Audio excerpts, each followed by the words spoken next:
será lida e será exposta.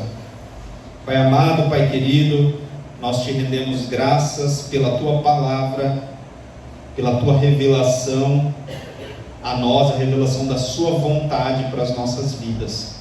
Tudo que está escrito na Sua palavra é para nos edificar, para nos corrigir, para nos exortar, para nos ensinar no caminho da justiça. Muito obrigado.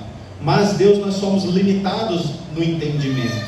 Por isso, Deus, concede graça a que possamos compreender a Tua palavra, que o Teu Espírito Santo ilumine o nosso entendimento e nós saibamos exatamente a Sua vontade para as nossas vidas.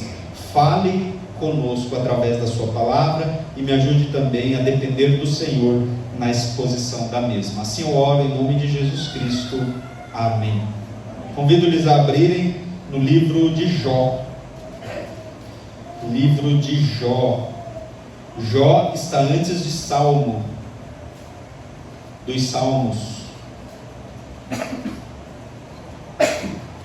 Nós estamos falando sobre sofrimento, é uma série de mensagens sobre o assunto sofrimento, caminhando com Deus em meio à dor e ao sofrimento. Esse é um assunto que muitas vezes a gente quer se esquivar, sofrimento. Mas se nós olharmos de capa a capa a Bíblia, um dos assuntos que mais é trazido é exatamente o sofrimento. Afinal de contas, foi por meio do sofrimento que nós obtivemos salvação. Cristo morreu na cruz do Calvário para que nós tivéssemos salvação. Então, sofrimento não é nenhum tabu, não. Sofrimento não é algo, não vou nem pensar em sofrimento, não vou nem pensar em coisa ruim, eu vou pensar em coisa negativa para não atrair. Isso é um pensamento mundano.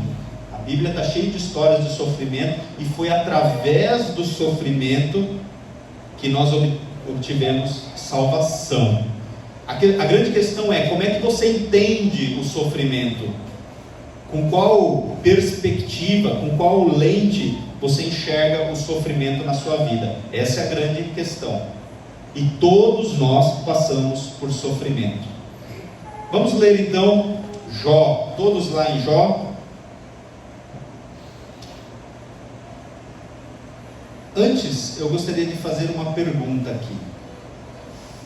Você ama a Deus por quem Ele é? Olha só, você ama a Deus por quem Ele é? Ou por aquilo que Ele pode lhe dar? Pelas bênçãos que Ele pode lhe trazer? Pela paz que Ele pode te dar? Pelas riquezas materiais que Ele pode te dar? Você ama a Deus por quem Ele é? Pense profundamente nisso.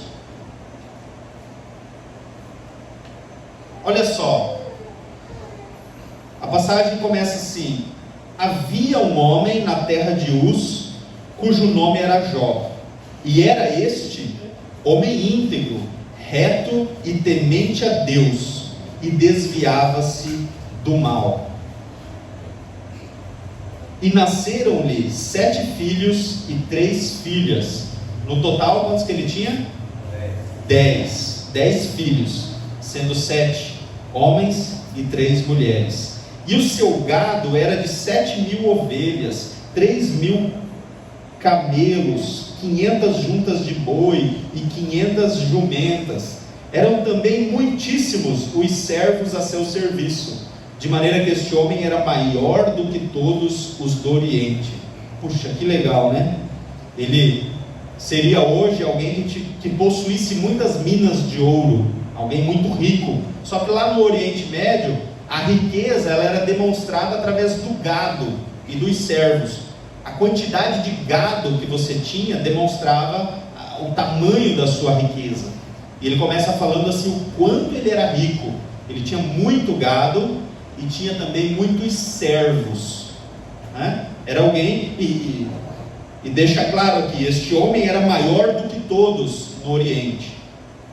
Então naquela região ele era o homem mais rico.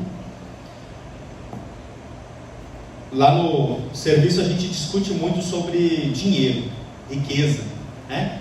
Está todo mundo querendo ficar rico lá, pelo menos na minha sala. Então uns estão investindo nas novas moedas, qual que é a moeda digital que vai valorizar mais, outro é o concurso da Receita Federal, então tudo lá. E uma pergunta que frequentemente eu faço a eles é a seguinte: o que você considera riqueza? O que é riqueza para você? É só dinheiro? O que é riqueza? Aí as respostas são variadas, né? Mas geralmente é riqueza material mesmo, né? Para as pessoas de fora da igreja, geralmente eu quero um bom salário e bastante riqueza material. Eu acredito que para Jó, apesar de ele ser muito rico, a maior riqueza dele eram os filhos. Então, como você define riqueza? Para pensar, é um pouco reflexivo. O que você define como riqueza? É só dinheiro? É só bens materiais? O que é riqueza para você? Vamos continuar. Versículo 4: E iam seus filhos à casa uns dos outros e faziam banquetes, cada um por sua vez, e mandavam convidar as suas 3 irmãs a comerem e a beberem com eles. Então era a família. Eu creio que a grande riqueza de Jó era a sua família, os seus filhos, e eles se davam bem uns com os outros. A gente vê tantas brigas aí quando tem muitos irmãos, mas aqui havia 10 irmãos e parece que eles viviam em muita harmonia.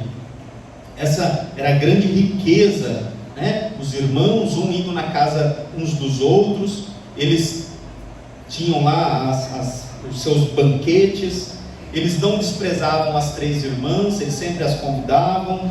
Era uma família feliz, uma família harmoniosa. Vou até usar o termo aqui, uma família perfeita. Quem não quer ter essa riqueza? Não é verdade? Quem não quer ter essa riqueza de uma família perfeita?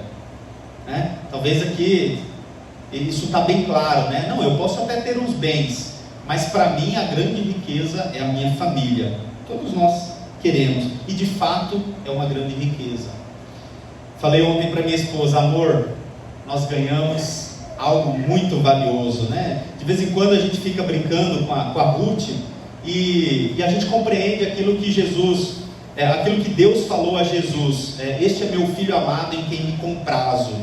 E a gente gosta de passar o tempo só se deleitando na presença da Ruth, né? Só vendo ela rir, brincar com a mão e tal. Eu falei: amor, a gente se tornou muito rico, nós ganhamos uma joia preciosa aqui, né? Então, apesar dos boletos, né? A gente falou assim, a gente ganhou aqui uma tremenda de uma herança. Então, os filhos, a família, sim, são uma grande riqueza, uma valiosa riqueza. Mas uma pergunta mais afiada agora: e se você perder tudo? Se você perder todos os seus bens, será que você serviria a Deus com a mesma paixão, com a mesma intensidade? Na biografia daquele Robert Letourneau, quando ele tinha mais ou menos 30 anos de idade, ele perdeu o primogênito. Ele perdeu o seu filho mais velho. Só que aí ele ficou numa encruzilhada, né? Ou ele larga tudo, abandona tudo, ou ele vira a chave. E eu li que ele virou a chave da seguinte maneira: agora sim que nós vamos contribuir mais para a obra de Deus. E ele aumentou ainda mais a quantidade que ele contribuía para a obra de Deus. Imagine, a empresa líder de escavadeiras no mundo. Imagine o faturamento dela. É muita coisa. Então ele pegou 90%. Então essa virada assim, do 10% para o 90% foi exatamente quando ele passou por esse grande sofrimento da perda do filho. Ali que ele falou: não, agora a gente vai honrar mais ainda o Senhor. Então o sofrimento, na verdade, levou ele a uma maior fidelidade a Deus. Mas eu te pergunto: se você perder tudo, inclusive o seu filho primogênito, um dos filhos, você vai amar a Deus por quem Ele é? Uma das formas de se testar se nós amamos a Deus por quem Ele é quando você perde tudo. Quando você perde tudo. Quando você está lá embaixo. Um amigo nosso, dono de uma pizzaria, ele sabe quem é. Certa vez ele me falou assim: Peterson, eu só entendi assim, Deus, não, assim nas palavras dele, né? Ninguém entende completamente Deus. Quando eu estava lá embaixo, ele era um fazendeiro muito rico, ele ia visitar a mãe de avião, de Cuiabá ao Paraná, a Santa Catarina, aliás. E ele falou assim: Peterson, mas eu só compreendi a importância de Deus na minha vida quando eu estava lá embaixo. Quando eu perdi todos os meus amigos, quando eu perdi todas as minhas fazendas, quando eu tinha que pedir para alguns amigos comida. Ele estava lá embaixo, e ele se ergueu. Hoje ele tem uma pizzaria, e a gente frequentemente vai lá. Então ele só entendeu a importância de Deus na vida dele quando lhe foi tirado tudo. Mas e você? Se Deus lhe tirasse tudo, você o amaria por quem Ele é? Vamos continuar aqui na história de Jó. Então Jó, a família perfeita, né? Entre aspas, né? Porque não existe família perfeita, mas ele não descreve nenhum problema aqui. Versículo 5: Sucedia, pois, que decorrido o turno de dias de seus banquetes, enviava Jó e os santificava, e se levantava de madrugada, e oferecia holocaustos segundo o número de todos eles, porque dizia Jó: porventura pecaram meus filhos, e amaldiçoaram a Deus no seu coração. Assim fazia Jó continuamente.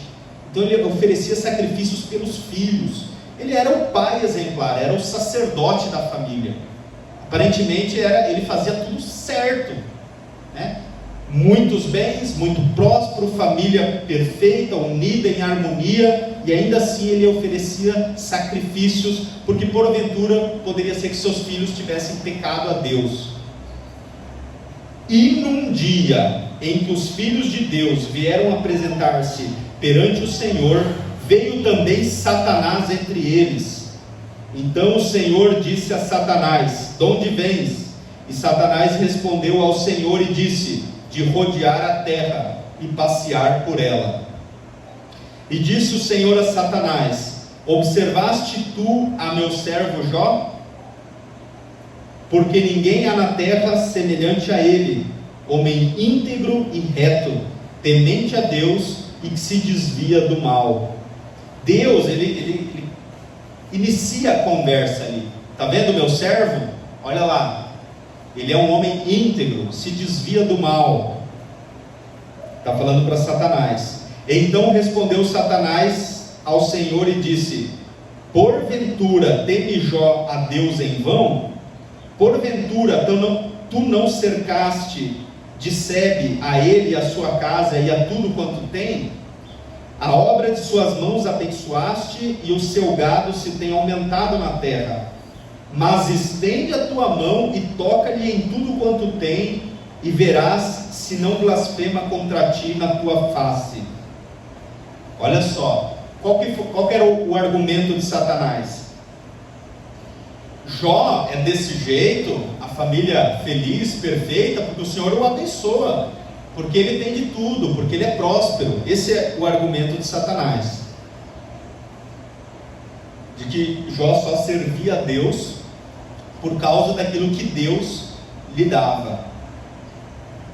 Isso vai ser testado, esse argumento vai ser testado. E disse o Senhor a Satanás: eis que tudo quanto ele tem está na tua mão, somente contra ele não estendes a tua mão. E Satanás saiu da presença do Senhor. Deus então permite Satanás tirar todas as coisas de Jó, menos matar Jó.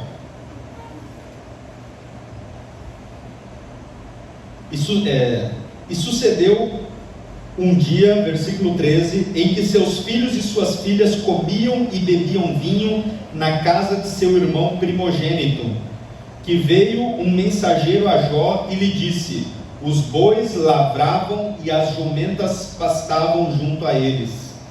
E deram sobre eles os sabeus. Sabeus eram um povo que costumava roubar outros povos, eram ladrões, conhecidos por serem ladrões. E deram sobre eles os sabeus e os tomaram, e aos servos feriram ao fio da espada, e só eu escapei para trazer-te a nova. Então um mensageiro falou: o teu gado e alguns servos perdeu tudo. Estando este ainda falando, veio outro e disse: fogo de Deus caiu do céu. Eu não sei, talvez um raio aqui, né? Aqui muito gado, se perde muito gado por causa de raio, né? Às vezes caiu fogo do céu e queimou as ovelhas e os servos e os consumiu, e só eu escapei para trazer-te a nova. Perdeu mais uma parte da sua riqueza o Jó.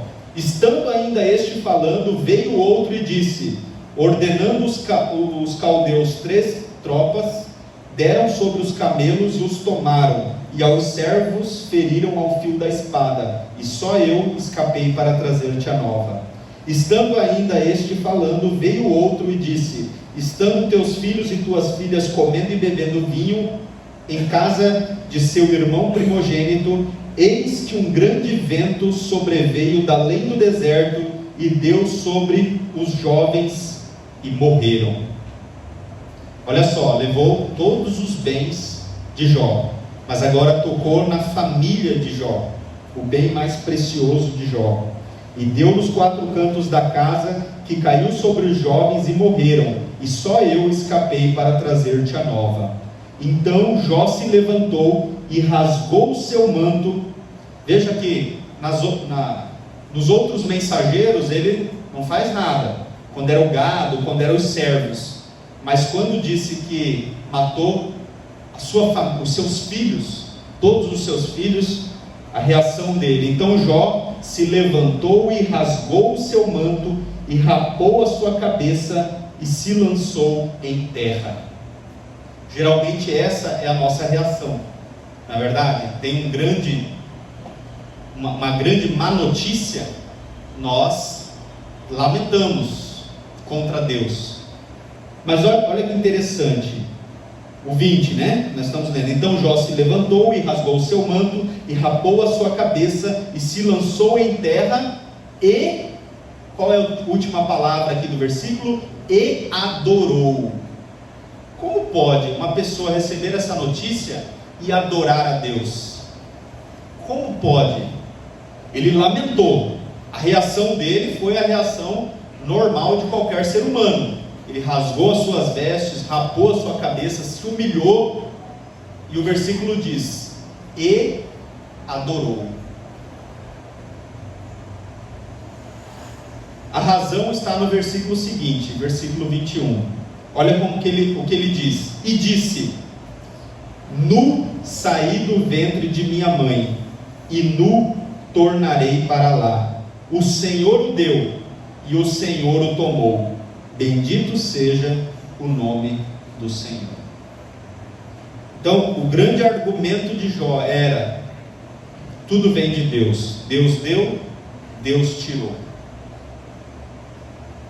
E ele adora a Deus em meio ao sofrimento. Vou repetir: nu saí do ventre de minha mãe e nu tornarei para lá. O Senhor o deu e o Senhor o tomou.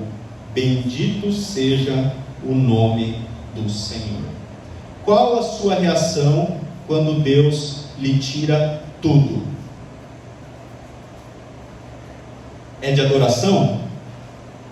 Bendito seja o nome do Senhor? Olha que interessante, alguns ignoram o sofrimento, ignoram a doença, por exemplo. Algumas filosofias orientais sustentam que a doença não existe, que é psicológico. Então não, o câncer não existe, isso é psicológico, vive como se ele não existisse, mas aí morre de câncer, né? Então ele existe, né? Porque a pessoa morreu de câncer. Então, o sofrimento, ele é uma realidade. O câncer, a doença, é uma realidade. A perda é uma realidade. O cristão é o tipo de pessoa que não ignora a realidade. Não é aquele tipo de pessoa que fala, não, eu tenho que pensar coisas positivas. Não é Ué, mas se acontecer uma tragédia na sua família, você vive a dor, você vive o sofrimento. Jó viveu a dor e o sofrimento. Ele rasgou as suas vestes, ele rapou a sua cabeça, ele se humilhou. Jesus chorou. Ele tinha sentimentos, ele era 100% Deus, mas ele era 100% homem. E como homem, ele chorou. Ele chorou. Nós devemos chorar também. A grande questão é que nós não devemos chorar por qualquer coisa. Isso aí é fraqueza mesmo. Chorar por qualquer coisa é fraqueza. Mas há momentos na vida que você precisa se derramar diante da presença de Deus. Você precisa colocar o seu coração, expor o seu coração diante de Deus em primeiro lugar. E Ele enxugará as suas lágrimas. Se você está vivendo por uma grande prova, uma grande tribulação, e quer se manter o forte, o estoicismo é aqueles que são resolutos, determinados, não importa o sentimento. Importa sim, importa. Mas como você faz? Leve primeiro a Deus esse sofrimento. Chore diante da presença de Deus. Se tiver um irmão de confiança para você expor, compartilhar muitas coisas que você não precisa expor, não precisa compartilhar, é só entre você e Deus. Mas às vezes o fardo está tão pesado. Vamos supor que a pessoa foi abusada quando criança. Muitas vezes ela precisa falar aquilo para alguém de confiança, alguém de confiança, alguém que não vai ficar contando para outros, para ela se libertar daquilo.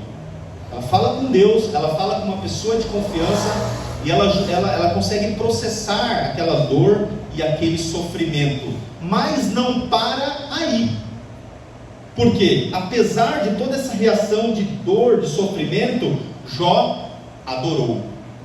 E ele adorou não sem motivo, não, eu vou levantar as minhas mãos para o céu e algo mágico vai acontecer. A adoração de Jó, ela era extremamente racional. Por quê? Ele fala o porquê ele está adorando. Qual que é o motivo da adoração de Jó? Que Deus deu. Ué, se ele deu, ele pode tirar.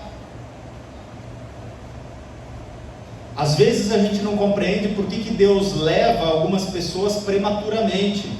Por que Deus ceifa a vida de algumas pessoas? E às vezes a gente pergunta, puxa, mas ele tinha tanta coisa para viver, era tão novo. Mas quem que deu a vida para aquela pessoa? Não foi Deus? Quem que pode tirar a vida daquela pessoa? É só Deus. Então essa compreensão nos ajuda a entender o sofrimento pelo qual nós passamos. Deus deu, Deus tirou. Tudo é de Deus. Bendito seja o nome do Senhor.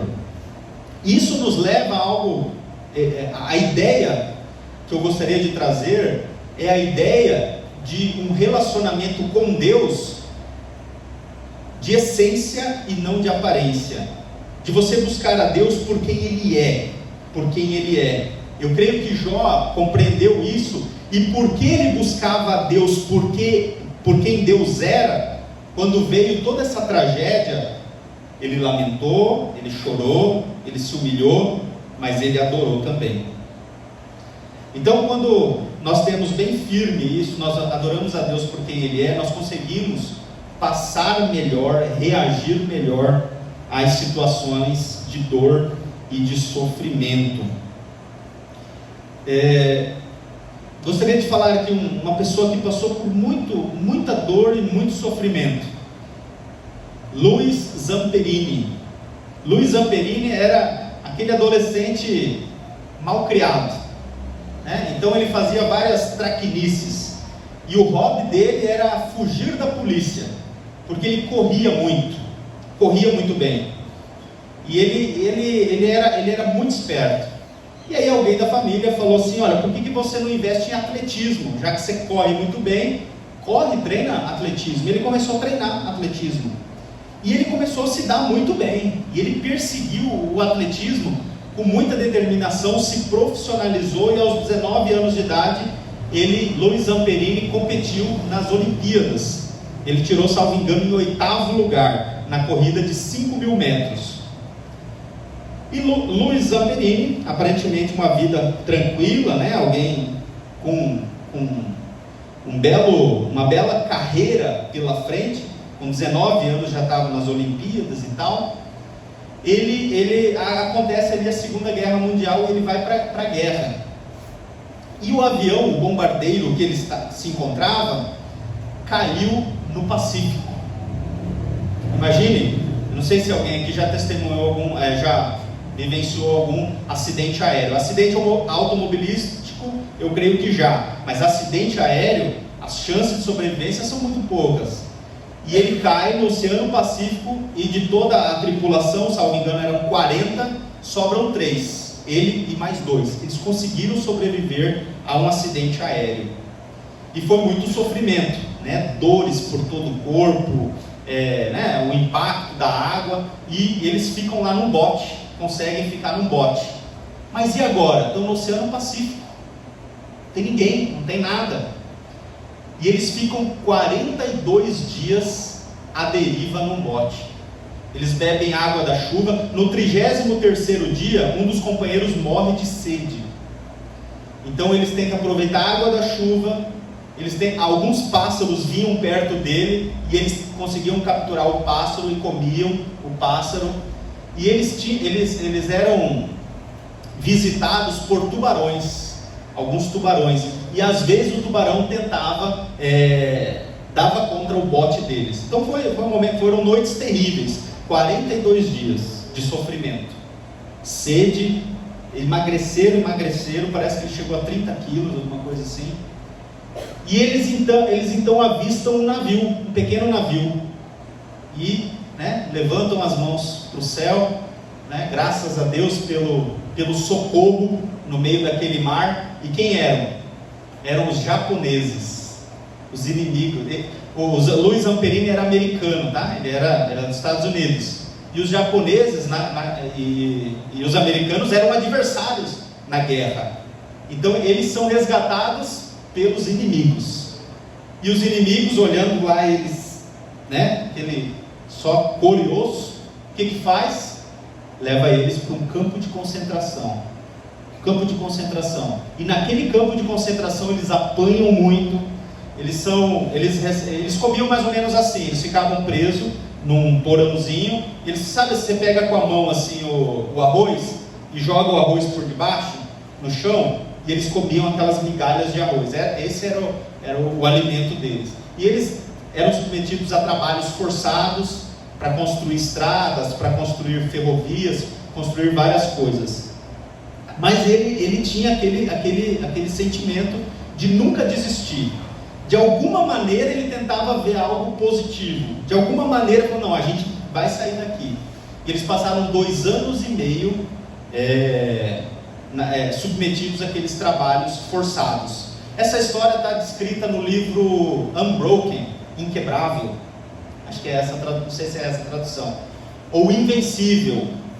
E aí alguém transformou em filme. Eu não sei se o filme é bem fiel à história ou não. Invencível, alguns já assistiram aqui. O filme Invencível, é a história real de Luiz Zamperini. Só que ele passou por todo aquele sofrimento, mas ele diz que o maior sofrimento, sabe qual foi? Foi depois de sair do campo de concentração, o ódio que ele tinha por cada um que maltratou ele.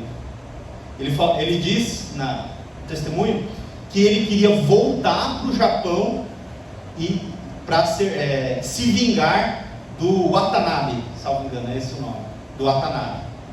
E ele queria, então, ele guardou tanto ódio, tanto rancor, que a maior dor e sofrimento dele era conviver com aquele veneno do ódio contra cada uma das pessoas que o maltrataram. Mas ele conhece ao Senhor Jesus.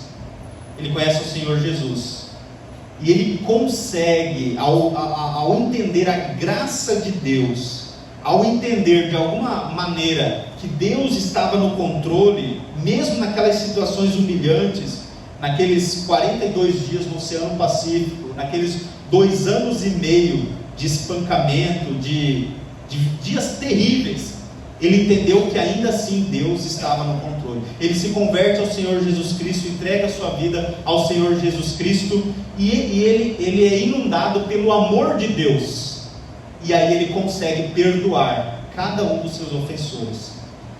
E é bem bonita a história dele, porque ele depois já, mas ele volta ao Japão e cumprimenta cada um dos seus ofensores. Parece, ou a maioria dos seus ofensores. Ele consegue perdoar cada um dos seus ofensores por causa de Cristo, do amor de Cristo. Quando nós somos preenchidos pelo amor de Deus, nós conseguimos adorar em meio ao sofrimento. Se não haver em você o amor de Deus, o perdão dos seus pecados, se você não nascer de novo, você vai querer se vingar. Você vai querer se vingar até de Deus. Deus, por que o Senhor permitiu que tudo isso acontecesse na minha vida? Aonde o Senhor estava quando tudo isso aconteceu na minha vida? Eu trabalhei com alguns jovens antes de vir para cá, e certa vez a gente foi naquelas casas de recuperação, né? E alguns jovens diziam assim: por que Deus permitiu que eu passasse por tanto sofrimento? Era tanta amargura no coração, e eles culpavam a Deus porque eles estavam naquela situação. Aí eles estavam lá na clínica de recuperação, mas eles tinham passado por muita coisa terrível na vida, né? Espancamento, abusos, e eles se lembravam: se Deus existe, se Deus é bom, por que Ele permitiu passar por tanto sofrimento?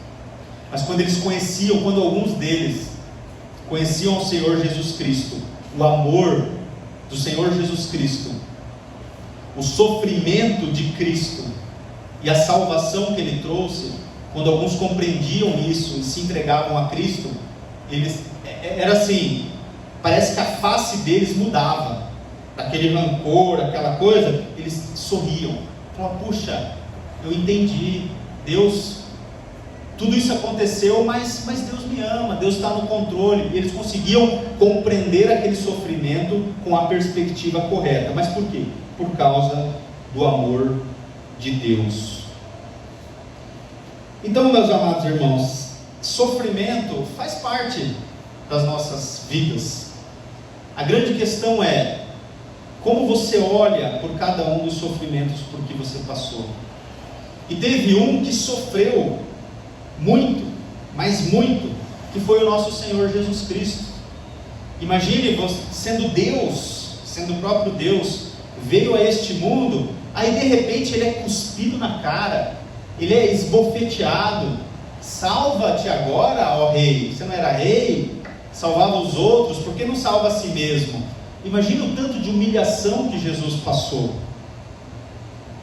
Há relatos aí sobre o sofrimento de Jesus que diz que foi algo assim excruciante, tanto que criaram uma palavra nova, né? A palavra excruciante não existia no dicionário, mas por causa do sofrimento da cruz, olha só, até uma palavra nova, sofrimento excruciante, por causa do sofrimento que Jesus passou lá na cruz. O açoite, perdeu muito sangue, teve que carregar aquela cruz pesadíssima, os pregos pregados, né, nos nervos, um lugar que gera bastante dor, e Ele ainda estava consciente, passando por todo aquele sofrimento. E Jesus passou por todo aquele sofrimento porque alguém tinha que pagar pelos pecados de todos nós. Deus é justo, Deus exige um pagamento. Ora, se estão ofendendo a Deus, há um caminhão de pecados da humanidade, quem vai pagar? E Deus pagou na vida de Jesus Cristo. Por isso, tamanho sofrimento. Por isso eu creio o choro, as lágrimas de sangue, o suor de sangue, tamanha foi a agonia que ele experimentou por carregar nos ombros os pecados de toda a humanidade. E ele sofreu, morreu na cruz do Calvário, para que eu e você tivéssemos acesso a esse amor transformador, a esse amor que perdoa os nossos pecados e nos dá capacidade de perdoar os irmãos também, quando nós somos ofendidos, que nos dá a capacidade de não culpar a Deus, de não ficarmos irados contra Deus, de não ficarmos irados contra as pessoas quando elas nos ofendem.